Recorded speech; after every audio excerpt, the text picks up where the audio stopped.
The races. Athletes, welcome. My name is Ian Murray, USAT Level 3 coach, head coach of the LA Tri Club. With me here is lead coach of the LA Tri Club, Carla Weir. We have a veteran Ironman California finisher in the room, that is Heidi. Heidi's going back for more thrills, and we're going to rely on her for a couple of details in a couple of places. But our goal here in this call is to take out some of the unknowns so that you can start to really visualize and understand the logistics, the layout, the schedule. There's a lot of moving parts to doing any big race. There's a good thing about this race in that T1, the swim to bike transition, and T2, the bike to run transition, are in the same spot. That always makes things easier.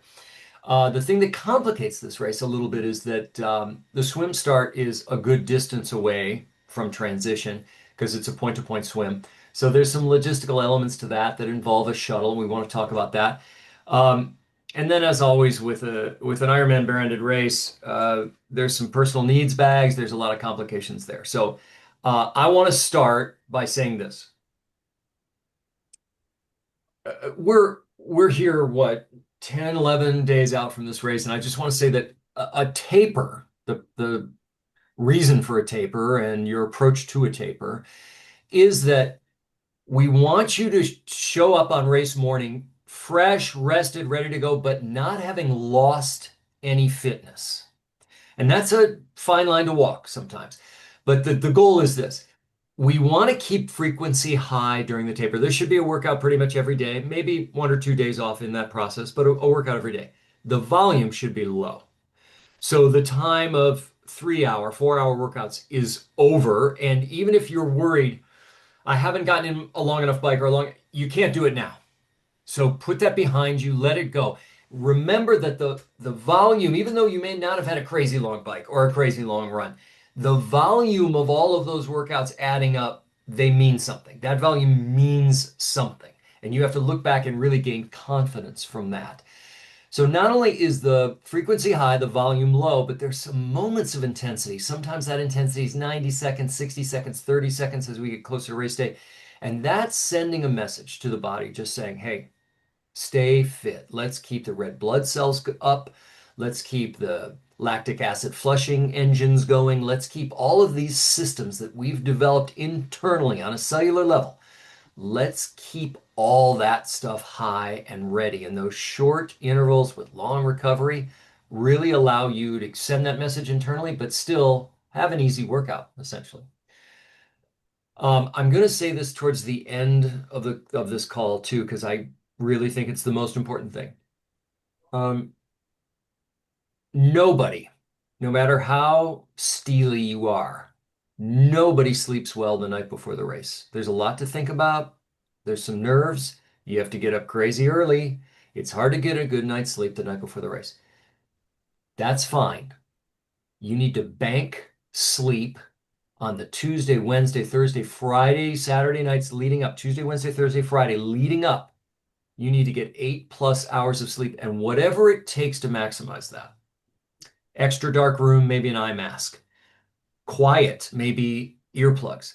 Maybe these are the nights the pets don't sleep on the bed with you. They're locked in another room with, a shirt that smells like you and a dog blanket or whatever it is to keep them comfy somewhere else. Um, if you sleep with your partner every night and they roll or snore or whatever, maybe these are the nights you're going to sleep in the guest room. Whatever it takes to make those nights deep, quality, long sleep, do it so that on race night, the night before the race, it doesn't matter what happens. You're going to be ready to rock and roll and fresh. So that's a key aspect of this. All right. And can I ask a question? Kind of My, goes with please, the please. whole taper pre-race thing.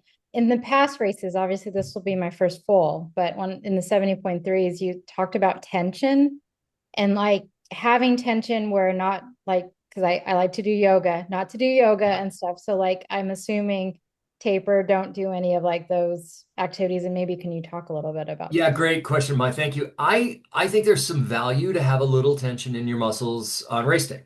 It adds a spring. And if you're a person who's managing an old injury and you want to keep some stretching in that place, great, have at it. Otherwise, I would leave out this time of trying to develop any more flexibility in that process. That can be a strain and a stress in itself. And so let's hold off on that into the race. As the next day after the race, if you want to get into stretching again right away, please do it. But let's leave that off during the taper and go into the race, you know, having faith in your body functioning the way it is. Good question. Okay. I want to hand it off to Carla because she's going to get into some of the logistics and the schedule of Ironman.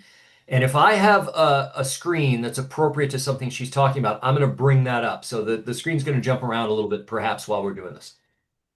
All right. So Ironman has made a couple of changes this year, both in some of the course things, but also in where the athlete village is going to be, which is basically going to be at what was is also the finish line, very close to it. So the new location is at the Capitol Mall, and there's going to be athlete check-ins Thursday, Friday, Saturday, starting at 10 a.m. Which gives you, if you're already in time, ample time in the morning to do some easy workout if that's on your plan. For check-in, you want to bring your ID, your active.com QR code on your phone so that when you check in, it's seamless. There's no figuring out any last minute details of what your race number is. When you pick up the packet, there's going to be a number of things in there. One of them is going to be your cap, which you are required to put your race number on. And there will be a table, usually right outside that tent, with Sharpies so that you can label that right away. I highly suggest doing that right away. Anything that you can do right away as opposed to postponing it for a later time and just get it out of the way. So you've got the swim cap, then there's your bike numbers that need to go on the seat post so it's visible from both sides. And there's now this year they started adding a second sticker that goes on the stem at the very front so they can see the cameras can see you coming. And then your helmet has its race number as it does for every other race. But then you have your run bib number, which is only needed for the run. So if you don't have a race belt yet, that's something that you should attain so that that's easy for you to just slip on for the run and get going. The other thing, and I'm going to talk a lot about it a little bit later, is within the bib itself, there's a tag that you tear off so that you can assign a person to enter transition on your behalf. So this can be very valuable if you I mean, if I were doing an Ironman, it would be at least 15 hours for me, and I don't want to gather my bike and my gear. I'm going to hand that ticket off to my husband so that when I'm out on the run, he can take care of that business for me. So I'll talk a little bit more about how that works and how you would time that.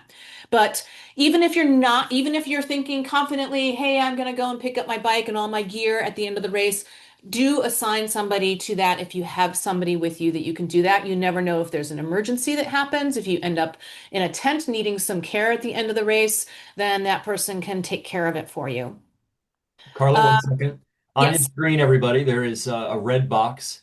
That is the athlete village where you'll go to register. That is also the finish line.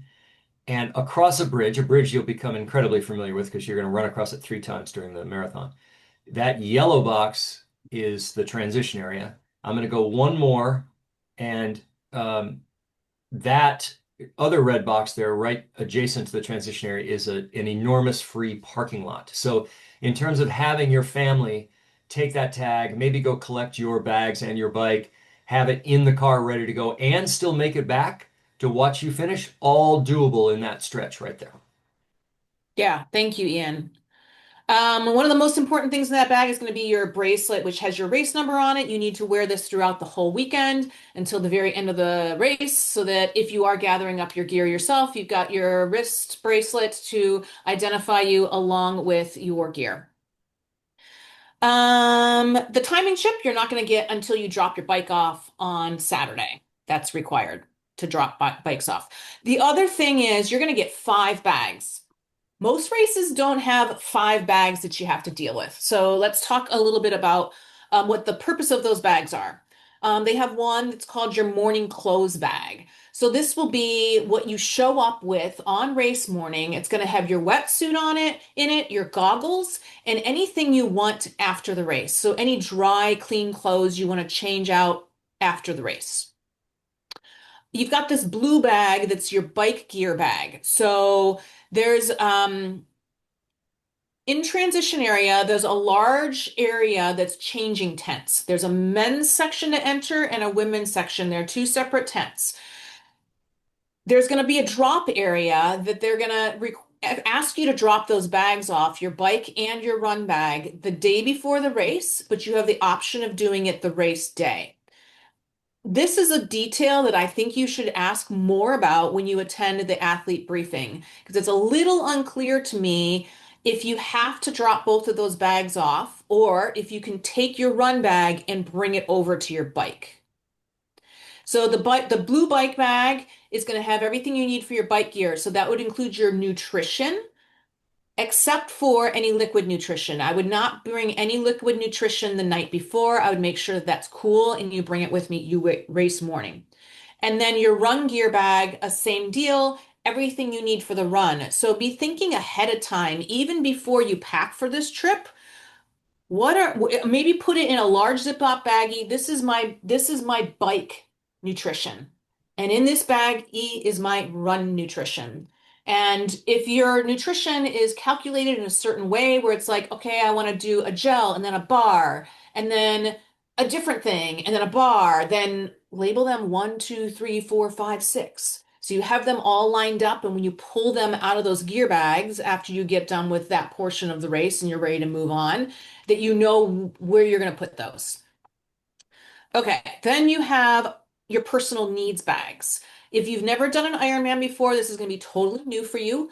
A personal need bag is used for the bike. There's this personal needs bag for the bike, which will be approximately the halfway point. We'll show you where that is. And then there's another one for the run. I'll talk more about what you might want to put in those special needs bags in a little bit. So now you've got athlete briefings to think about. These are offered twice a day, and you must attend one of these. You don't need to attend it once, you don't need to go back, but they're offered twice a day. Try to get through this before Saturday. Saturday, there's only one of them, and I think it was something like fairly early in the morning. So you should have, hopefully, you have everything already figured out by Saturday morning and you don't have any more questions. So make sure you're getting all those questions answered before Saturday. Try to attend an athlete briefing before then. So are those bags going to be on like a hook by our bike or something? Kind of like how, No, no, no, it's there's not. going to be corrals. So this Oh, is what okay. I do. This is a lei that I bought when I was in Hawaii. I've got an orange one and I've got a green one. So I would take something colorful if you can figure something out. And the orange one's going to go on the tie of my bike bag. And when I show up and I say, I'm race number 1855, grab me the orange lei, then it's not going to take them so long to find 1855. It could be Okay. Christmas ribbon, it could be surveyor's tape, but all of those bags, when you come in for, let's say, the bike gear and they're all blue, or the run gear and they're all black, it's very hard to see those. And so to be able to put something on it and really identify it Mark expedites the process. your Also think bags. about it for special needs too, because they're going to be laid out and hard to find. So have somebody, there where you can get a hold of those. That's really helpful. So it gives some thought to bringing some identifier that you can tie on there. Okay. I So mean, we're I'll really I'll dependent add on that the volunteer. they do lay the bags out in a systematic way, but it's still Okay. going to be faster if you have something that you can point at. If you can go, that's my bag right Yeah. there. Yeah. Okay. That's a good But tip. a Thank you. question I would definitely ask is, what is the situation with the second bag? Because you can opt to drop those bags off on race morning. I don't think I would do that. I don't think I would want extra stuff to deal with. But if you can possibly take that run bag to your bike, that would be optimal. You're not allowed to lay anything out on the ground, so you're not going to be able to leave any nutrition out. You're not going to be able to take a bike pump with you and leave it at your bike. So they want the transition area as clean as possible. Okay, so let's talk a little bit about the special Hang needs. on one second, Heidi. Oh, no, sorry. I thought you were talking about the special needs bags. Okay. Do you know the last time on Friday we can attend the athlete meeting? Yeah, I'm going to look at it right Briefing? now. Let me share my screen. Here's the schedule, and this is all in the athletes briefing, by the way, that's on the site. So Friday, there's an athlete briefing at 2 p.m. And then Saturday, there's an athlete briefing at 11 a.m. That's the last one, 11 a.m. So 11 a.m. Saturday. 2 p.m. Friday, 2 p.m. Friday is your Yep. last one on Friday. So here's the 2 p.m. Friday, and then right here is the 11 a.m. on Saturday. And again, that's in the Capitol Mall where the expo is, where the finish line will be. Okay. So I'm going to go on to special needs bags, and of course, we're open to hearing other people's suggestions on what they would put in a special needs bag if they've done an Ironman before. So you might have different needs for bike versus run. For instance, on the run, you might want extra socks. Either of those bags, you might want some lubricant, either for your feet, anywhere on your body where you get rubbed. Um, you might want to not take all of your nutrition and carry it with you. So you might want to divide your nutrition up. So half of it is in your special needs bag. I'm sensitive. My face is sensitive with sunscreen, getting it in my eyes because I wear contacts. So I would definitely take my sunscreen that I like. It's on the course. They'll have sunscreen on the course, but you might want to take something that you know works well for you. You might need medication. Maybe you take an inhaler, and you might need that. Something that would help with any blister care. A balm for muscles for muscle relief, for pain relief on your muscles. Perhaps on the run, you might want something that's a little bit warmer. It seems like the weather's going to be pretty nice, but you might want a long sleeve for the run at some point. You may have a favorite something that you have been training with that just brings you joy, and it's not on the course, and it might melt if it's sitting in your pocket. So that might be something you want to put in your special needs bag. Before I ask for other people's thoughts on that, I want you to know that whatever you do put in your special needs bag, if you don't use it, you're never going to see it again. Those special needs bags do not go anywhere except the garbage. So don't put your special favorite pair of socks in your special needs bag. Don't put a pair of sunglasses that you're running with and you're thinking, oh, it's getting dark now. I'll just throw it in my special needs bag. It'll get back there. No, it's not gonna, you're never gonna see it again. The things I think about are if you're going to be out late on the run, if you know that already, Mm. and you know it's going to be cool, maybe that means you put an old tech long sleeve shirt in the special needs in case you're going to get chilly. If you have Raynaud's, maybe put a pair of gloves in there. And again, these are gloves that you're running along, you're running hot, you feel great, you're just going to ignore that bag. That shirt, those gloves, anything could just go in the garbage. Like you're just going to run on by. If you're somebody who just wants to have your favorite treat, and I'm not going to judge that treat, it could be Mountain Dew and Pringles, then you can put that in there. If anything you want, you can put it in there. Keeping in mind what they serve on the course. There's going to be cola at the aid stations on the run. There's going to be, of course, Morton bars and gels, and then Mortal electrolyte drink. So if your plan is to feed off of those aid stations that are pretty much every mile, great, because that makes life easy. But if you think maybe you'd like a special treat, that could be in run special needs, and you either go for it because you're feeling great and you're looking forward to it, or you just run on by if you can't imagine consuming that. The bike, I think, is different. I think a plan A would be, hey, there's 2 or 3 bottles in my special needs bag and my favorite bar gel combo. And I'm not going to carry all that stuff on the bike. So when I come in at the end of the second loop, I'm going to pull over and take 40 seconds and I'm going to find my bag, tear it open. I'm going to put all fresh bottles in my cages. I'm going to put all fresh food in my box or my pockets or whatever. And I'm going to roll out the second lap with everything I love.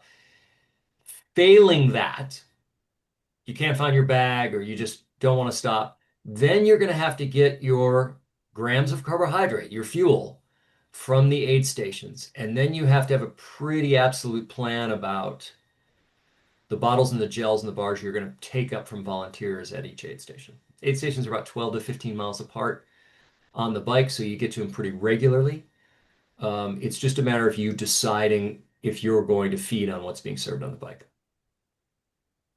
Great. Any questions about that?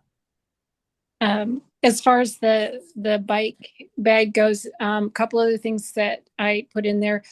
If you have like regular tube tires, put in an extra cartridge and like even if you end up having to throw it away, an extra CO2 in a tube. yeah, because if you end up using one on the first loop, you don't want to be without one. Smart. So put one in there. And for your bottles, if you freeze them overnight and then you wrap them in foil, and then maybe even put them in a Ziploc bag in case they leak, they'll stay cold.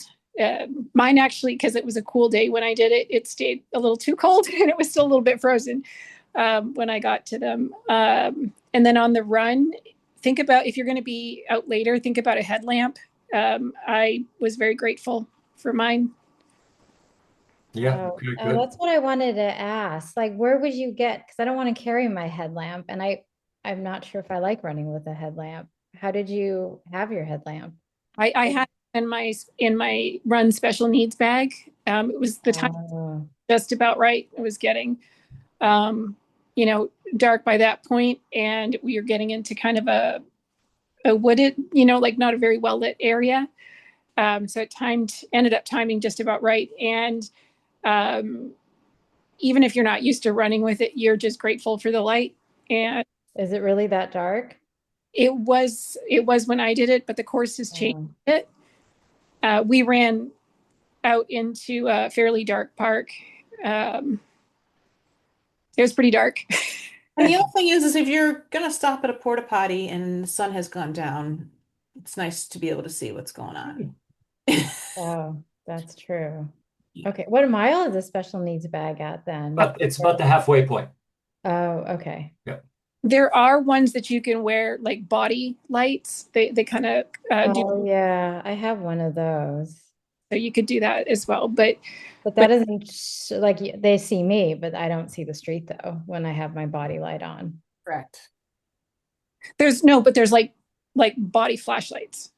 You can Oh, get them, oh, okay. but you have to turn your whole torso to get the light, not just your head. So it's a little less intuitive as far as where the light is aiming. I'm planning to bring like a mini torch because I'm never run with a hat or something. I hate Yeah. something on my head. So I'm planning to have a mini torch just in case. I think it's easier for me because it has no weight. I don't need to hold it. So I'm planning of a mini torch. Just a little flashlight in your hand. Have Yeah, it yeah, in. Oh, flashlight, so you're sorry. gonna Fine, hold it in your hand then when you fine. run? Yep, Oh gosh. I don't fine. know. Okay.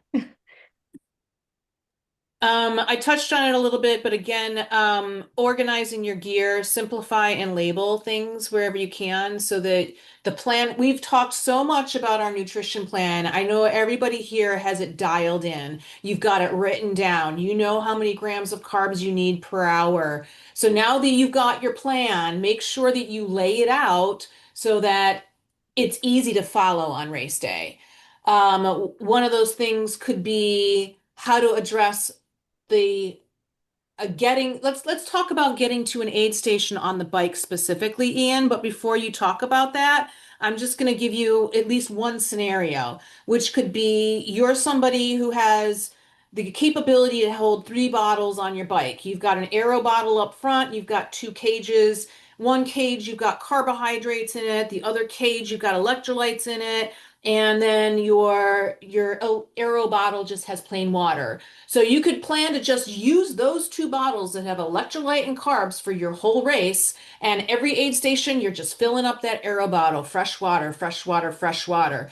But if you've got a different agenda where you actually need to add more fresh water to a bottle and then add a powder to it, you're going Mhm. to have to get off the bike. And that is possible to do. And we'll talk about what that would look like. Yeah. Look, I want you to remember even if your goal is, I just want to finish, this is a time trial. The clock is ticking. And I believe that there is momentum that comes from moving forward. You never have to stop at an aid station. You can just slow down a little bit, point at that volunteer to, make a connection, like, I want your bottle, and then reach out and grab it. And it's nice to go for an early one because if it gets bobbled and dropped, there's going to be 3 more people. And you can point at the next one and grab that bottle.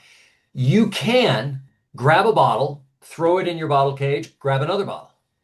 Throw that in your bottle cage, grab a third bottle, take a pull on it and throw it on the ground. Like nobody's there judging how much you've taken or not. You could take a bottle and rinse yourself off because you just peed on yourself or pour it over your helmet vents because it's hot and throw that on the ground. Like there's no judgment on how you do it. You can do it any way you want.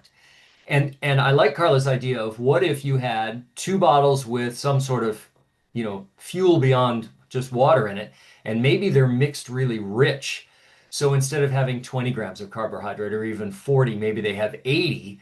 And the way you sort of tolerate that is you take a pull off of that, put it back in the cage, and then you go to your BTA, your between the Eurobars bottle for water to kind of rinse it. And then the only hand up you're taking is water to fill the bottle in front, throwing it down. You can mix and match, combo this any way you want. But you need to be thinking about moving forward all the time and not wasting a lot of minutes standing in one place while the clock keeps ticking. So that requires some thinking about, okay, if I'm going to take a bottle, I've got to have a space for it. So if you're going to take a bottle, you got to get rid of a bottle. Yeah, and there's a legal litter zone within the transition area, or I'm sorry, within the aid station. And look, we're going to be polite to the volunteers, so the throw is going to be at their feet. And it could be early, and then you take a new one because you've just made a space. So you can dump bottles coming into aid station and then start collecting them and refilling those cages as you go. This is something that is expected and automated within the system. The volunteers are trained to expect a bottle to be thrown at their feet and expect to hand you a new one. So look, this course is stupid flat, and you might end up coming through an aid station with a tailwind at 23 miles an hour. It's hard to pick a bottle at 23 miles an hour. So you might want to slow down a little bit. You got one hand on the brake while the other one's reaching out. You've got a nice stable wide grip. You're not doing this from arrows. You're doing it from the pursuits. You grab that bottle, holster it, grab another one, holster it, and then roll on. And I don't think you can put it down your, like, because I know at one point people were like putting bottles down their shirt but That's right. feathering or something like that. Yeah, it was about aerodynamics that they would Yeah. put it in the middle of their chest and have the wind go around it. That's illegal now, but you could take one up and put it in if you're wearing a bike jersey, you could take one up and put it in a pocket for sure. But just not down the front. No, not down the front. Can I jump in and ask a couple of quick questions? Please, Drew, come ahead. We talked about the bike pumps, not to bring that in. Will there be bike pumps early in the morning? There First will thing? be mechanics with pumps in transition, Okay, and you can great. borrow those at any time for sure. But Okay. there's usually a pump every 3 to 4, depending on how that particular area of your, how long those bike racks are. But there's enough pumps so that you can, but you may want to get there a little extra early just to make sure. Great. And then liquid fuel, you said don't put that in the Don't bags leave it ahead of overnight. time. Don't leave it Okay. overnight. Don't leave it overnight, and don't put it in your gear bag. Okay. You're So going to be bring able it to in, walk it in. walk it into your bicycle first thing in the morning, and check the tire pressure. Put your bottles on. You could even put food on the bike at that point in time too. And then, you're going to check the bike's really ready to go. It's in the proper gear for the first, say, quarter mile of the bike course. And you've sussed out the transition area. You know where the bike out arch is and which way you're going to go when you leave the rack. And then once you have that squared away, then you can walk to the place where you drop your personal needs bags, the one for the bike, the one for the run. Mm-hmm. And then you're going to go queue up to take the shuttle to the swim start. Okay, Yeah. great. Last question. I've been using this like belt for long rides and for running for that matter. That's been really helpful for like an extra tube, for example. There's nothing for Ironman that prevents that, right, on race day? All that's Nothing at good. all. You can wear that for sure. Okay, great. Thank you. Good, good, good. And Feel free to ask more questions. We're not done. Yeah. All right. That's what I got for now. Thank you. Pre-race for in terms of Saturday, day before the race, keep this day simple. Spend as little time running around as possible. We already showed you the map. There's potential to be just running 3 miles back and forth if you make that happen. So try not to make that happen. You need to pick up, we already said this, but just to remind you, you have to pick up your race packet by 11 a.m. If you have some sort of transportation issues going on, you got to be there by 11 a.m. To pick up your packet on Saturday. That 11 a.m. is also the last athlete briefing. The bike mandatory check-in is between 9 and 4. So if you have like a little bit of a workout plan for the morning, you can still get that in and get your bike checked in. You'll pick up your timing chip when you check in your bike. I always put my timing chip on my left ankle right away so I don't lose it. Place the gear bags. If you're going to do so on Saturday, you're going to place your gear bags in the drop zone. And then we're going to move on to Sunday, race day, and what that schedule looks like. Carla, I have a question before that. It says in this athlete guide that if you're doing the practice swim on Friday, you should have your timing chip on. Thank you, thank you. So Ian talked about this early. Ian and I talked about this earlier today. They've always said that they don't want you to swim in the river before the race. So a lot of people do anyway. So they have put together an event for Friday. Can you give us those details, Ian? Yeah. On Friday, October 17th, there is a practice swim from 10 a.m. to 1 p.m. And I'm gonna jump over to Google Maps really quickly just to show it. The actual swim start is roughly here. The practice swim, and I'm going to switch to satellite, is right here at the confluence of the American River and the Sacramento River, and it's right on this beach. Look, I'm going to give it to you. The water quality is okay here, but it's not great. And our only hesitation in doing a practice swim here is that you could catch a little bug the day before the race, and that could really throw a monkey wrench in. So if you really want to feel the river, like see how dark it is, feel the temperature, everything else, then do it. By all means, go here, make your way onto this beach with your chip, get in the water, swim a little bit, come on out. Don't spend an inordinate amount of time there. You're just getting there to get the feel for it and the sighting and whatnot, and then you're finished. That's fine. Uh, but wouldn't it be great to avoid any risk of getting sick? Because this is an urban area and this is an urban river, and urban rivers have runoff, and there's going to be rain here between now and race day, and it's not the safest bet, but it's not also a problem. So if you really want to get in, do it. Yeah, it's going to rain for 4 days. And I've heard that apparently the rain creates more current Yeah, in which will be great. favor. Sure. So maybe that's a good thing. So Is there ever a concern that they would cancel the swim because the current is too fast? Oh, my sweet summer no, child, they Drew. won't. Ironman is looking for reasons to cancel swims. Great. Yes, it is often that they will do that, but I have to say that this is a pretty safe bet for things to go. This whole thing is super protected from wind, and Ironman will cancel for chop. So this is a very protected. It's going to be glassy. It's going to be glassy smooth, which is going to be great. And it would have to be a hardcore deluge. They would need to have 3 or 4 inches of rain over a couple of days to bring in enough debris for them to freak out. The good news is all race directors will test the water before the race. And if there's a problem, they'll keep you out, which is great. And we're grateful for that. But the chances are the quality is going to be fine. There won't be any wind. Everything's going to be, there's no reason for this to be canceled. I hope so. Yeah. Oh, Heidi, can you share how getting out of the water? We're going to I've talk heard about that in a things. minute. Hold on that 1 second. We're going to get, I'm going to finish up Okay. real quick. I just want to get to race morning. Your transition opens at 4:45 a.m. It closes at 6:45. Nice that parking is very close by. That's wonderful. But know that you still have a shuttle that you have to take. That shuttle goes from 5 to 6:30, and then the race swim starts at 7 a.m. I'm just going to reiterate a little bit about what you might want to do for that friend, family member to give them some instruction. Just want you to think about this. If you're planning on doing a 15-hour race, you will be finishing around 11 p.m. And at 5:45, transition area will open. So your friend, family member can go into transition anywhere from 5:45 onward, gather your stuff. If you're going to do that, they need to know what your stuff looks like because you're going to have a pile of crap. So you've got your wetsuit that you need to label. Highly suggest taking a picture. Here's my wetsuit, here are my goggles. Where's one picture? Your next picture is going to be what your helmet looks like and what your cycling shoes look like and your sunglasses, whatever you think you're going to be using on the bike so that they know how to gather up your gear. Take advantage of that if you want. And then right now we're looking at weather being a high of 74, low of 52.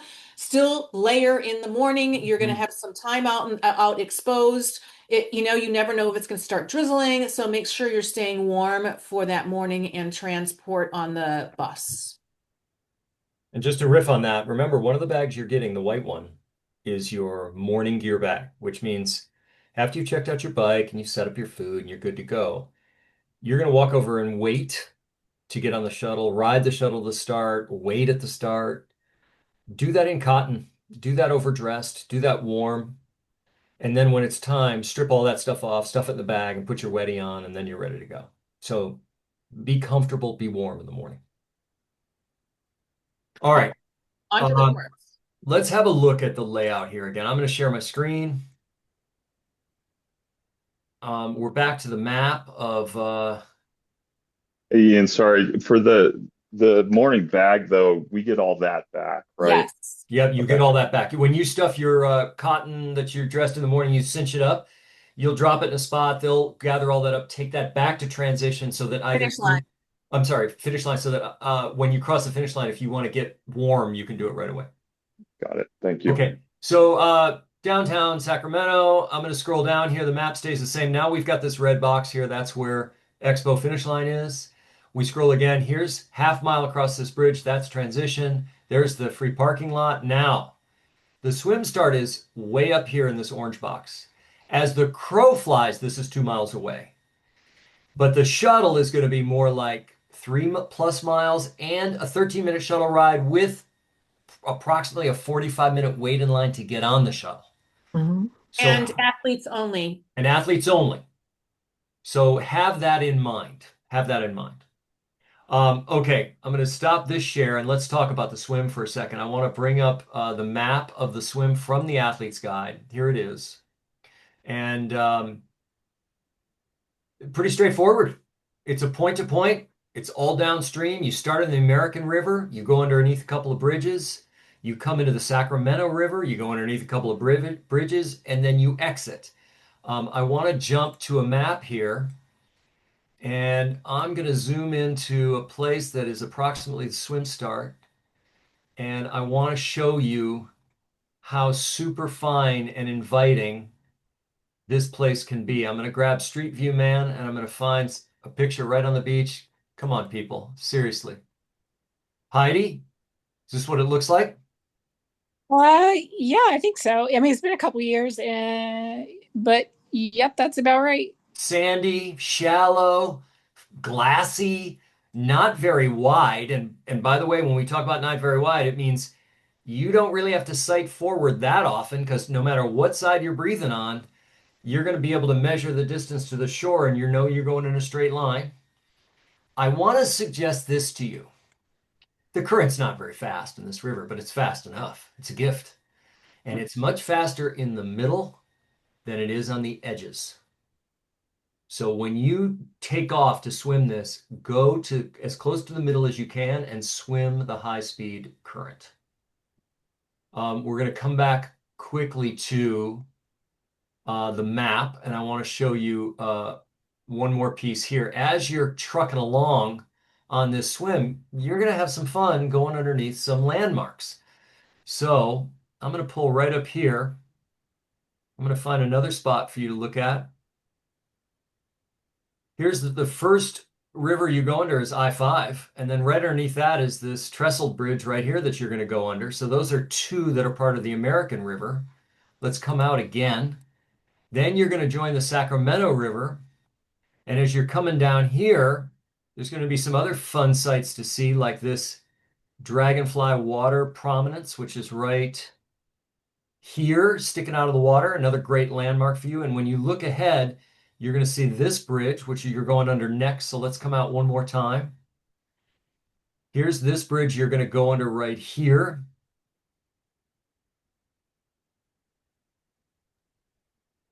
You're going to go right underneath this. And then right there, that's the tower bridge that you run across a couple of times. It's very close to transition. That's sort of your exit. So you're sighting that for sure. And then let's go ahead now. This is, I think, is the most important benchmark for you to, or a landmark for you to really hit on. And that is right in here. There are these enormous stanchions, these towers that are sticking up out, and there's a little dock along here and a bridge up to this huge, pyramid-shaped building. Your exit is this area right here on the beach. Heidi, is that accurate? Yeah, that looks about right. Okay, now here's the concern. If you're living in the middle of the river where you should be, and you turn and you want to aim for this beach, you probably will drift all the way down to the bridge. So as you approach these pylons here and this dock, you need to start getting over to the edge of the dock so that as soon as you come around this corner of the dock, you can make it right over to the exit without having to swim upstream or having to sprint out. Does everybody follow me? I think it might actually be that silver ramp up, perhaps even. This might even be the exit, this ramp up. That might be. Did you exit on soil or did you exit on No, it was a ramp. So maybe they built a ramp in here because this is tough to get up out of. Yeah, I think Okay. it might actually be that silver ramp, and then it was onto pavement. So the exit is going to be here somewhere on this side of the river. So if you're in the river going fast, which you should be, start to plan to get over towards this side to hit the exit because there will be a buoy here that'll help mark over, and there'll be people in kayaks trying to get you to turn towards this pyramid building. So was that kind of on the right side? Because I read in some Facebook group, they were saying even like you see the second or to the last buoy already start going over. Yeah, you have to go over early. You're right, Mon. And you're right. You're going to be coming downstream and it's going to be on this right side as you're doing it. And this building, this ziggurat building is so unique. It's designed that it's very easy to see from the water. It's that tall and you'll know to start coming close. And then of course, this long dock is going to be a real target as well. Oh, and I heard somebody say there's like a tree in the water you should shoot for a while. Okay, good. When you come out, you're going to end up running on the sidewalk. So here's the pyramid building. You'll exit the water and come up on this river walk, and you're going to be running towards transition. So we're going to head that way now on Street View. And this parking lot where those tents are, that's transition area. Hey, Ian, back to the current. I read something as well when you go from one river to the next that you may have to stay above a buoy and also want to play the current appropriately for that. Is that true, or is No, there anything to know there? that's absolutely true. It's true, yeah. Oh yeah. Yeah, the pickup of the current when you go into the Sacramento is there's a huge pickup, and So I'm the Sacramento is flowing faster than the American. a lot faster. And if you don't shoot there, you have to really aim like way upriver in order to be able to get around the buoy. Like it feels like you're going like the opposite direction in order to. What happens if you miss it? You swim upstream like a salmon, like I did. Oh, geez. Okay. Yep. This, by the way, this happens in some triathlons. This happens in Alcatraz because the way they run Alcatraz is the San Francisco Bay is flooding out ebbing out underneath the Golden Gate, and you have to aim for your exit very high so that you can come in time. So it's important to sight forward here because you need to see what's coming and you need to move early so that you don't miss any opportunities to catch a buoy or get out early or whatnot. So keep sighting early and check it out and make sure you've got it. And by the way, if it helps at all, after you set up your bike in the morning, just walk, 200 meters to that pyramid building and look down at this exit and see where it's constructed, see what it looks like, get an idea of your landmark so you know where to hit it to come out. Oh, so Heidi, would you suggest like after you go through that bridge to really start to go away from the middle of the current, middle of the river and go start swimming on the sides? I think I think they actually even said that in the briefing after the one bridge out, you want to start veering over because it comes at you really fast because the current's pretty decent. At least it was like the year that I was doing it. It was a pretty fun current. I was gonna say, Heidi, how much time did you to take off of your splits?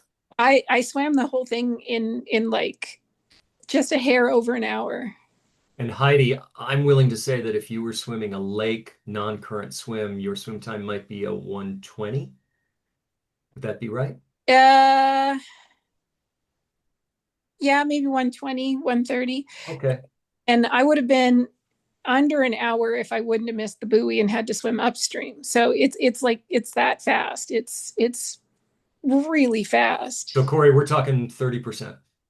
Yeah, that's pretty fast. That's pretty fast. Okay.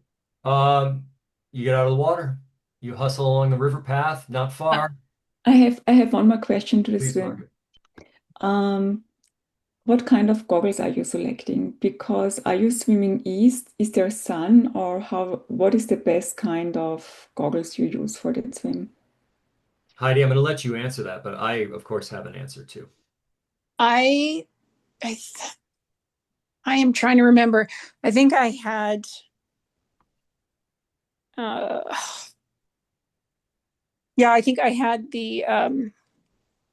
darker glass like goggles. And you were happy with those? My answer is it doesn't matter. And the reason I say it doesn't matter is the rivers are so narrow and the trees are so tall that you're going to be in the shade the whole time. So you could swim clears in here if you wanted. It wouldn't be a problem. Yeah, because I have a really bad eyesight, and whatever I do with whatever, I usually swim with clear ones because it's the best thing with the transitioning Yeah, always. do that. That's best. Okay, you're out of the water. You're hustling along the smooth river path into transition. You can go to the tent to change if you want, whatever you want, but you grab your bag, you make it to your bike, you find the exit, and you're onto the bike course. This is the Ironman map of the bike course. I want to show you this ride with GPS map. This is the course right here. And the first thing I'm going to tell you is that this course is 2 laps. You ride about 25 miles south to this point. You turn around and you ride 25 miles back. You get about 56 out of that and you do it all again. You go out to the turnaround, make a U-E, come back, and there's your 112. The second thing I'm going to tell you is this. This course is flat. 736 feet of gain over 112 miles is really flat. There is not a steep descent on this course. There's not a steep climb on this course. This course is a piece of cake. There are a few moments that are over 1% in grade. It's crazy flat. There's a couple things I want to say about that. One is look for opportunities to get out of your aero position and freshen up. You want a short little up moment where you can grab 2 cogs, come out of the aero, go to a wider grip on your bars, stand up out of the saddle for 8 or 10 pedal strokes just to stretch your body, and then settle back in because you could easily stay in aero the whole ride, and that's going to get uncomfortable. So seek out little moments where the course rises appropriately and make that move. The other thing I want to tell you is this course is never easy, and the reason is because it blows here. I'm going to go to a website called windfinder.com.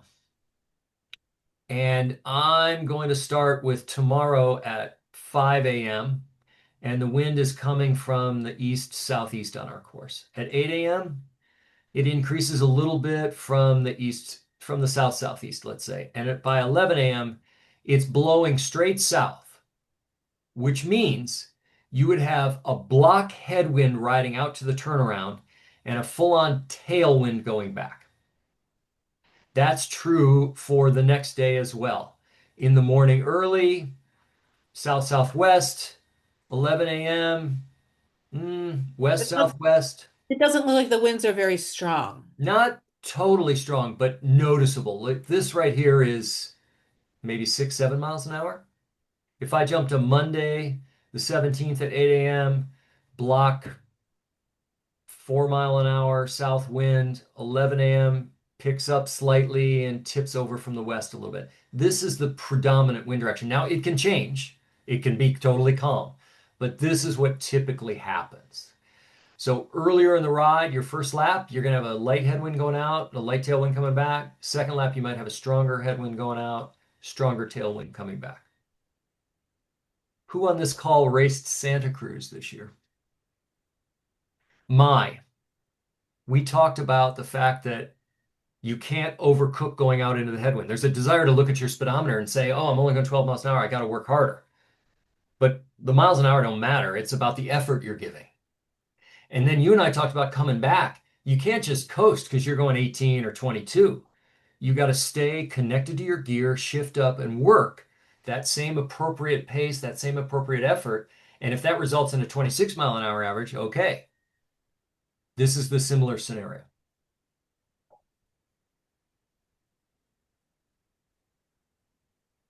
All right. I want to take a quick note of the special needs positioning, and here it comes. Where is it? Well, I'm going to find it right here. I'm just going to go down to it. Page 16. Let's scroll on down. Here it is right here. Okay, so this red square right here is transition area. And the bike personal needs is this orange bag right here. So what I think is going to happen is this. You're going to come in to the end of your first lap, make a U-turn around a cone going very slowly. And after you make that U-turn, there's going to be a pile of bags on the side of the road. And that's where you're going to decide if you're pulling over, you're going to get off the bike, walk the rows of bags, find the bag that's your number and maybe has your special lay on it or a Christmas ribbon or whatever. You're going to grab that up, pull whatever fuel you need out of it, throw it onto the bike or in your pockets, get on and ride and start your second lap. They actually had, it was really great. They had like a whole bunch of volunteers, and I think they were looking for our numbers as we were coming in, and they That's nice. run and grab our bags, and so they would have it, there. You just kind of had to look for the volunteer that was like flagging you down. That's really nice. Okay, let's take a look at the run for a minute here. I want to go to this map right here. This right here is essentially your first lap. Okay, this is the first 16 miles of your run. Transition area is this green square right here. And you end up running south, the same direction that you rode out, and you're on the Riverwalk Trail to begin with. And you're going to go all the way down to a turnaround down here. And that's going to be about 3.5 miles, maybe, a little over 5K. Make that turnaround and start coming back. When you get back to transition area and the bridge and the swim exit, this whole hot corner right here, then you're going to run the Riverwalk north along the river, and you're going to head out here and make a U-turn and come back, and that's going to give you 12.5 miles. Then you cross the bridge for the first time, and you run up to that swim practice beach that we looked at with all the sand, right on the corner of the American and Sacramento rivers. You're going to make your U-turn and come back, and now you're over the halfway point. Now you're past 13 miles. You're going to come back into town and make a little dance around here and then go across the Tower Bridge to start your second lap. Now I'm going to scroll to a new map here. Here's the new map. This is the second lap. The red part that goes south, you're done with that. You ran that the first piece. That's over with. You don't have to run that again. When you cross the bridge to start your next lap, you're going to go back up this route on the north, make a U-turn in the same place, come back to the Tower Bridge for your final crossing, go across, go back out for your second trip to that practice swim beach, make your U-turn, come back, and now you're in the finish. And you come around this lap and into the finish line, which is right there at the mall and into the expo. Now, we love a negative split. You run your first half very easy. You deliberately slow down on your first lap so that you can guarantee a stronger second lap. If you judged it by, here's my first lap. I'm going to go all the way down to the south, come back, all the way to the north, come back. I'm going to go over the bridge once. I'm going to go to this practice swim beach and come back. If you wanted to judge that as your first lap, that's cool. It's a little over halfway, and I like that because in an Ironman, the run is hard, and it's really nice to hold it back a little longer. And if you get there, that means now if you feel good, you can turn it on, and you're only going to run stronger for 10 miles instead of 13. I think it's a good call. Then you say, all right, I'm feeling good. I held myself back the whole time. Now for this portion, you're going to run a little stronger. I think that's a great way to approach the pacing. I'm going to switch over because I want to look at the special needs for the run. That is this black bag right here. And based on where it's positioned in relation to the bridge, what I'm going to suggest is this. When you finish mile, boy, I can't tell. I want to say you're going to pass that at mile 6.5. But is it possible that when we come over the bridge, we actually come back to that special needs and then go forward? Maybe you pass it twice. This is something you're going to have to find out at the athlete briefing because I don't know for sure. Heidi was this. It's a different run course, Heidi. You haven't Yeah. done this run course. Different run. Yeah, ours was out into there's some Discovery Park in Yeah. in the And middle. darker out there too, you said. Very dark. Yeah. Yeah. So I want to say this. One question I think you have to ask at the athlete briefing is, at what mile do I pass my run personal needs bag? And can I access it more than once? That's the question. Because we know where it is. The question is, do you just come by it at mile 6.5, or could you potentially hit it again at mile 12.5 or mile 16? Like, is it in an overlap place? And that would be neat if they did it that way. So ask about that and find out for sure. Wow, those are all my tabs. I had a lot of tabs open. Questions about anything Ironman related, taper related, anything. On the, oh, sorry, go ahead. Drew, go ahead. I was just going to ask on the bike, if you have a mechanical problem that you can't fix, there are mechanics on the course I read, but is there anything that needs to be done to get their attention, or how That's does a that great work? that's a great question. There are some sag wagons and some mechanics roving the course in a car. I hate it when you have to utilize those because you're out there a long time waiting for them. If you're off the bike, they're going to stop and inquire, so you don't have to do anything special. Okay. Also, the course is kind of closed to car, so if there's a car on the course, you're going to know it's them. They're going to know it's you because you're off the bike. Okay. The other thing is if you're close to an aid station, like let's say you just passed an aid station, you can make your way back to an aid station because they'll be able to get there. They'll be able to walkie-talk. They'll be able to communicate. Good to know. Okay. I Thank think you. I think the best, by the way, just on the subject for a thing, if you're running tubes, I think it's nice to have new tube, tire lever, sticker patch, two CO2s. Like I think that's, by the way, you don't flat very often in the race. And the reason is because the road's closed and we're riding where the car tires usually are, and that's a clean spot. We flat more in training because we're off in the shoulder where it's safe and there's junk there. So the chances of flatting in a race are much less. However, to run with a tube, a sticker patch kit, tire lever, and two CO2s, I think that's a good bet. And then, as Heidi said, if you're really worried about it, throw a second tube and a second CO2 in your bike special needs. And if you flat on the first lap, you're back up to full kit for the second lap. If you're running tubeless, have some sealant put in your tires before race day, a couple of ounces, especially if it's been 3 or 4 months. Do that for sure. If you had the sealant refreshed within the last 3 weeks, leave it. You're fine.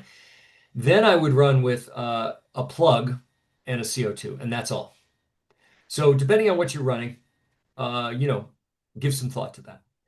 Um, because everything is just so clean and dry and simple and we're on pavement. This isn't a gravel race. You're not out bike packing. You don't have to do a lot of stuff beyond that. If your bike is good to go, no, there's no squeaking or rattling or noise that's been there, then you really only need to deal with tire stuff. And then if you're running with electronic shifting, charge it several days beforehand, not the night before, several days beforehand. So if anything goes weird with the charging, you'll know about it well before. Any other bike tech questions?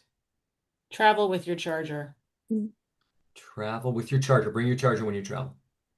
It's not a question, but like with the special needs bag, it's just a nice thing to do. Like if you have your tire, like the, oh my God, the tire and The CO2? yeah, and you don't end up using it. A lot of the volunteers are cyclists or triathletes that aren't doing the race, stuff like that. And I don't think they can just take stuff out of the bag, you know, like when you're done with it. I told the guy that was helping me out, I said, you know, like take it for yourself. And he was just like, he was like, oh my gosh, that's awesome. And, That's you nice. know, and just that way it doesn't go to waste. Yeah, And good. I'm happy with it. So if you don't use What other questions do we have? I got a question about like wetsuit strategy because obviously I'm used to like you go into transition and I'm just like trying to strip everything off like the halfway point. But the fact that there are folks to help you, is it worth it? Is it that much faster to have someone help you get your wetsuit off? Like any strategies on the whole transition tent since that'll be new to me? Listen, I got to tell you, utilizing a wetsuit stripper is super great. Like when you get up out of the water, sure, you're already going to find your Velcro, find your zipper leash, Okay. get it off a shoulder. But when you arrive at some volunteers and there's carpet there, and you can just lie down and they grab the wetsuit at your waist and rip it off your feet, then you stand up and go. That's a gift. Take that opportunity. It's really Oh, good. okay. So it's right after you get out of the water. You don't have to Yep. like Just the run wet. like with your You got wetsuit. to get off the ramp. Oh, okay. It's not very far. Not very. Oh, okay. So And it's then you're not going like to I have carry to. that wetsuit to the bags. You're going to grab your bike gear bag, and then you're going to run into the tent. Oh, Okay, okay. now here's where you have to make decisions. For some people, it's, hey, I just want to finish. I don't care if the bike takes me 9 hours. That's an attitude. And if that's your attitude, it's just like, I just want to be comfortable. I don't care. Then yes, there's an argument to be made for get naked, dry yourself off. Like in your bike gear bag, you're going to have, a towel. Maybe you have some powder or some chamois butter or whatever. And then you're going to put on your favorite bib shorts and your jersey and socks. Like if you really want to go for it and your goals are modest, you can go for it. But I want to come back to this idea that the clock's always ticking. And I want to suggest to you that if you finish in 14:19 and you think, oh my God, I spent 35 minutes in combined T1, T2. I could have gone 13 hours. Or if you go 13:15 and you say, oh my God, I spent 20 minutes combined T1, T2, you will hate yourself for that. So my advice to you is get the wetsuit off, grab your bag, and whatever expedited behavior you can do. You don't need gloves on race day. Yeah, no, I don't. You may not ride with socks. Fine. You may have a tri kit underneath your wetsuit, you strip it off and you're ready to ride. Like if all of that can happen and you take your T2 and bring it down to 7 minutes or 6 or 5, that you'll love yourself for that later. I will say this. Running a marathon at the end of an Ironman without socks, you are gambling. Blisters form, toes swell. I think it's very nice to take an extra minute in T2, put some Vaseline or some sort of lubricant between your toes, put on a fresh pair of socks, put on your shoes. I love elastic laces in 5 and 10K. I never run them in an Ironman because I don't like that constant tensioning on my arch. I want to have real laces that I can pull to the right tension And maybe I double bow them, or maybe I have a barrel lock, but whatever, it's not coming undone. Take some time to care for your feet. But I think you can run in your tri-suit too and just be just as comfortable as running shorts and a top. Okay, so since I'm not changing, I still have to go through the changing tent then. Yep, but you're not going to spend a lot of time there. Okay. Yeah, it'll be nice. And you're going to, And yeah, go ahead, Drew. you take in each T1 and T2, you take your swim stuff off, you put it in the bag where your bike stuff is. The bike stuff comes out, that goes on, and then same thing, bike stuff goes in, run bag stuff comes out. Is that That's right? right. Okay. And your name and number's already on that bag, so then they can cinch it up, the volunteers, put it in the right pile, and you or your family members can pick it up afterwards. So that's the exchange, yes. Thank you. Good. I had a question. Looking at the timeline, it doesn't seem like it, but are you able to check your bike in on Friday? I don't think so. I think bike check is only on Saturday. Let me go. Yeah, it didn't look like it, but Yeah. it's I think it's only on Saturday, and let me give you the hours because I'm just going to fast forward up here. Bike check is mandatory bike check at 10 a.m. to 4 p.m. Saturday. cool. Sounds good. That's good. Thank you. I think, Chris, is the reason is they don't want to deal with security for 2 nights in a row. They're only going to Yeah. Thank you. What else? Any advice for our attendees as far as like where should they park? How should they do this? My advice is this. Don't ask them to come to the swim start. Like, go and deal with all that nonsense on your own.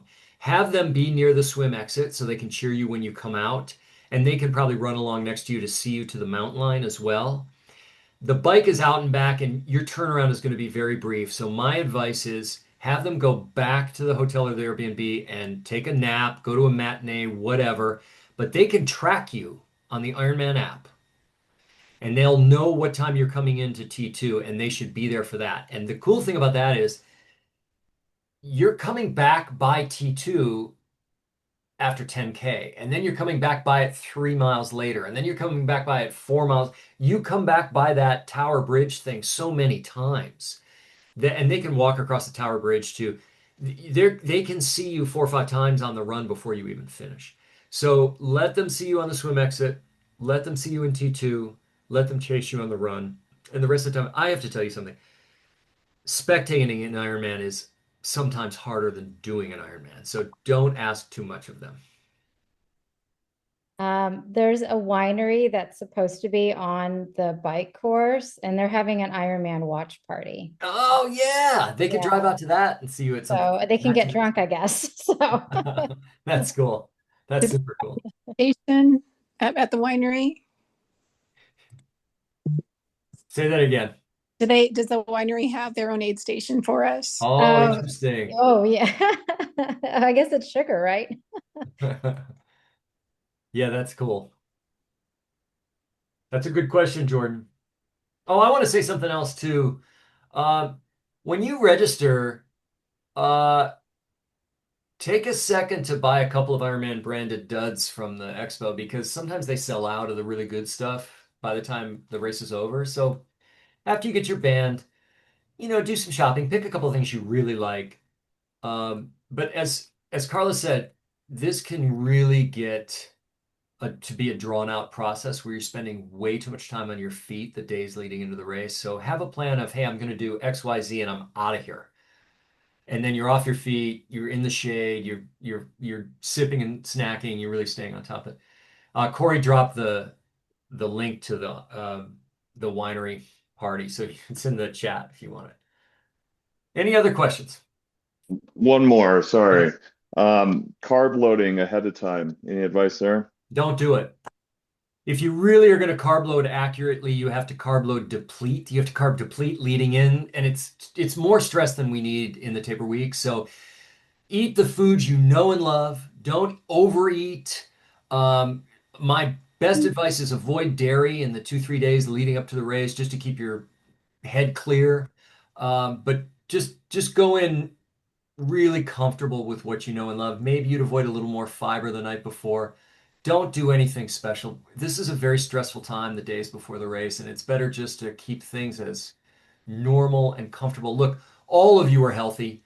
all of you have survived the training, which is the hard part of an Ironman. Please keep in mind that an Ironman is nothing more than a well-catered training day for most people. There's just folks handing you stuff while you do what you do, which is swim, bike, and run. So don't try and make it any weirder than it already is. All right. Thank you. I just add that there are some things that you might want to think about doing less of, depending on what your diet's like. So think of, simple flavors, simple foods, less fat in particular, probably a little less protein than what you're used to if you're a high protein person, and definitely less fiber. So if you're doing grains, do white rice instead of brown rice, that sort of thing. Stay away from raw vegetables at least the 48 hours before the race. Everybody on this call, typically Carla and I like to kind of pump up our coaching business. The reality is everybody on this call is already working with us. So let me just say to you, we know you already. And we know there's nobody in this room, nobody on this call that we're worried about. Like everybody is lined up, they've done the work, they're healthy, like it's all good. So there's no concerns here. People, you're very ready. Don't worry about that. Really enjoy your time here. It's easy in an Ironman to put your nose to the grindstone and be crazy about it and watching the clock and everything. Forget it. Be present the whole time. Enjoy it. It's a beautiful experience. There's people cheering you on. Your name's going to be on your bib. They're going to call out to you. Just be ready to receive all the positivity because there's a real support system out there. Yeah. All right. I'm going to shut down the recording. Here we go.